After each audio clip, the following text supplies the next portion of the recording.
सुनो अरे मजा जामे सुनो सौकतिलाही जानो लचाइगाबा नलचाइगाबा गु उतुलो जरोचा नाचुंगने जादुनोई मो ষষ্ঠটো অসম বিধানসভাৰ যি বাজেট অধিৱেশন সেই বাজেট অধিৱেশনৰ প্ৰথমটো দিনত দেখা গৈছে যে প্ৰতিগৰাকী বিধায়কে একোখনকৈ দেউৰী যি তেওঁলোকৰ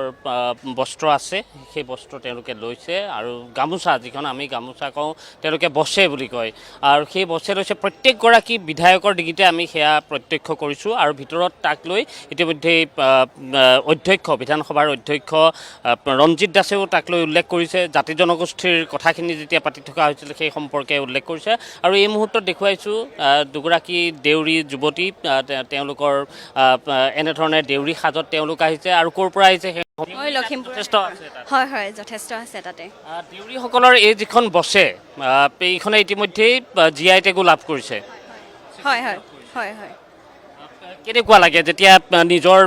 জনগোষ্ঠীয় যিটো আপোনালোকৰ যিখন গামোচা সেই গামোচাখনে এটা স্বীকৃতি লাভ কৰে বা বিধানসভাৰ নিচিনা মজিয়াত তাৰ প্ৰতিগৰাকী বিধায়কৰ ডিঙিত দেখা যায় গৌৰৱ অনুভৱ হয় নিশ্চয় গৌৰৱ অনুভৱ হয় আমাৰ খুব ভালো লাগে এটা দেখিয়ে কিবা এটা ভাল লগা মানে চকুত লগা এটা আৰু খুব এটা আৱেগিক মুহূৰ্ত আমাৰ কাৰণে আচলতে এই ইমান বছৰটো কাপোৰ বৈ আছে শিপিনীসকলে ইমান কষ্ট কৰি আছে কিন্তু এতিয়া এক স্বীকৃতি পাইছে সেই কষ্ট সেই কলা গতিকে খুব ভাল লাগিছে দেউৰী যুৱতী হিচাপে খুব ভাল লগা কথা কাৰণ ভিতৰত আমি দেখিছোঁ যে বিধায়কসকলৰ ডিঙিত একোখনকৈ বছে আছে হয় হয় খুব ভাল লাগিছে এনেদৰে আমাৰ ৰাষ্ট্ৰীয় পৰ্যায়ত হওক ইমান ধুনীয়াকৈ আমাৰ জাতিটোৰ হেৰি আমি দেখাব পাৰিছোঁ খুব ভাল লাগিছে তাৰ কাৰণে একেলগে যদি গোটেইকেইজনী থাকে খুব ভাল লাগিব দৃশ্যটো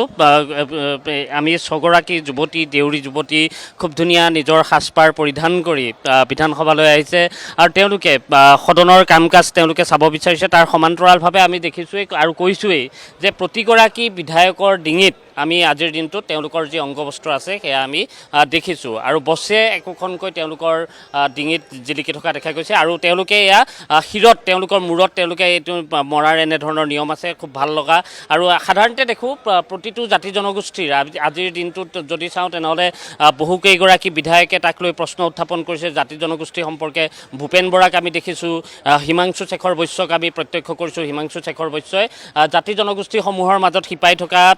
শেহতীয়াকৈ শিপোৱা ধৰ্মান্তৰকৰণৰ বিষয় উত্থাপন কৰিছিল বিশ্বজিৎ দৈমাৰীয়ে তাক লৈ উত্তৰ দিছে গতিকে জাতি জনগোষ্ঠীৰ যি পৰম্পৰা তেওঁলোকৰ ৰীতি নীতি সেইসমূহ কেনেধৰণে অটুট ৰাখিব তাক লৈ বিধানসভাৰ মজিয়াত আলোচনা হৈছে সদনৰ মজিয়াত আলোচনা হৈছে খুব ধুনীয়া কিছু সময়ৰ পূৰ্বে গান গাই থকা শুনিছিলোঁ গতিকে অকণমান গান হ'ব নেকি নিশ্চয় নিশ্চয় একেলগে ধৰি দিলে ভাল লাগিব আচলতে মই গান গাওঁ আমাৰ দেউৰী গান এটাই মোৰে মই অলপমান কলি এটা গাই দিছোঁ দেই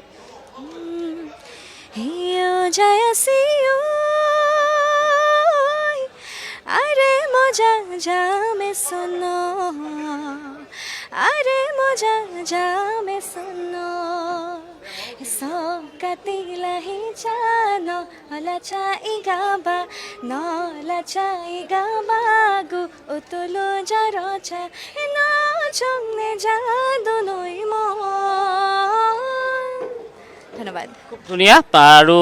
গোটেইকেইজনীকে যদি চোৱা যায় আটাইকেইগৰাকী যুৱতীয়ে খুব ধুনীয়াকৈ তেওঁলোকে তেওঁলোকৰ জনগোষ্ঠীয় সাজ পৰিধান কৰিছে আৰু সাজ পৰিধান কৰি আজিৰ যি তেওঁলোকৰ বাবে এটা গৌৰৱৰ দিন ইতিমধ্যে কৈছে GI টেগ লাভ কৰিছে দেউৰীৰ এই গামোচাখনে যিখন বছে তেওঁলোকে কয় আৰু তাক লৈ ভিতৰত আলোচনাও চলিছে গতিকে দেউৰী জনগোষ্ঠী বা অন্যান্য জনগোষ্ঠীসমূহৰ কথালৈ আজিৰ দিনটোত বিধানসভাৰ মজিয়াত সদনত আলোচনা চলা দেখা গৈছে জাতি জনগোষ্ঠীসমূহৰ ৰীতি নীতিসমূহ পৰম্পৰাসমূহ কেনেধৰণে ধৰি ৰাখিবলগীয়া হ'ব পাৰে বা বিভিন্ন বৰ্তমান তেওঁলোকৰ অসুবিধা যিসমূহ আছে তাক দূৰ কৰাৰ ক্ষেত্ৰত কি কৰিব সেয়া বিধানসভাৰ অধ্যক্ষ ৰঞ্জিত দাসে উল্লেখ কৰিছে যে প্ৰতিটো জনগোষ্ঠীক মৰম দিব লাগিব তাৰ সমান্তৰালভাৱে আমি যদি চাওঁ তেনেহ'লে বিশ্বজিৎ দৈমাৰীয়েও সেই কথা উল্লেখ কৰিছে যে প্ৰতিটো জাতি জনগোষ্ঠীক যদি মৰম কৰা যায় তেওঁলোকৰ মাজত শিপোৱা শেহতীয়াকৈ যিটো ধৰ্মান্তৰকৰণৰ যিটো ইছ্যু সেই ইছ্যুটোৰ সৈতে যদি যুঁজিবলগীয়া হয় তেনেহ'লে তাৰ সৈতে যুঁজাৰো একমাত্ৰ উপায় হৈছে যে সৰু সৰু জাতি জনগোষ্ঠীক মৰম কৰা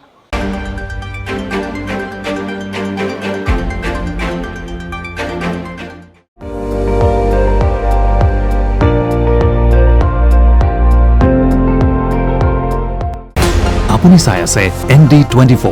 সৰ্বশ্ৰেষ্ঠ নহয় সৰ্বোত্তমৰ দৌৰত